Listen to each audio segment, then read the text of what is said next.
அனைவருக்கும் வணக்கம். திருக்குறள். அகர முதல எழுத்தெல்லாம் ஆதி பகவன் முதற்றே உலகு. செய்யாமற் செய்த உதவிக்கு வையகமும் வானகமும் ஆற்றல் அரிதே. காலத்தினார் செய்த நன்றி சிறிதெனினும் நாணத்தின் மான பெரிதே. நன்றி மறுப்பது நன்றென்று நன்றல்லது அன்றே மறுப்பது நன்றே. தீயினால் சுத்தப்பூண் உள்ளாரும் மாறாதே நாவினால் சுத்தவாடே. கற்க கசடர கற்பவாய் கற்ற பின் நிற்க அதற்கு தக. தொத்தனை தூறும் மணற்கேணி மாந்தருக்கு கத்தனை தூறும் அறிவு. செல்வத்துள் செல்வம் செவிச்செல்வம் அச்செல்வம் செல்வத்தெல்லாம் தலை. துப்பார்க்கு துப்பாய துப்பாக்கி துப்பார்க்கு துப்பாய தூவும் மலை. மலர்மிசை இயங்கினால் மானடி சேர்ந்தார்க்கு நிலமிசை நீடு வாழ்வார். வேண்டுதல் வேண்டாமை இளநடி சேர்ந்தார்க்கு யாண்டும் விடும்பையில. நீரின்றி அமையாது உலகெனின் யார் யாருக்கும் வானின்றி அமையாது ஒழுக்கு.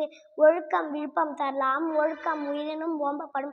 அன்பும் மரணும் உடைத்தாயின் இல்வாழ்க்கை பண்பும் பயனுமது. அன்பில்லார் எல்லாம் தமக்குரிய அன்புடையார் என்பும் உரியர் பிறர்க்கே. இனிய உளவாக இன்னாத குரல் கனியிருப்ப காய்கவர் தற்று யாகவர் ஆயினும் நாக்காக்கா. காவாக்கால் சோகப்பர் சொல்லெடுக்கப்பட்டு அடக்கம் அமர்விக்கும் அடங்காமை யாரிலும் வீழ்த்திவிடும். அகழ்வாரை தங்கம் நிலம் போல தம்மை இகழ்வாரை பொறுத்தல் தலை. பகுத்துண்டு பல்லுயிர் ஓம்புதல் நூலர் தொகுத்தவற்றெல்லாம் தலை. நன்றி, வணக்கம்.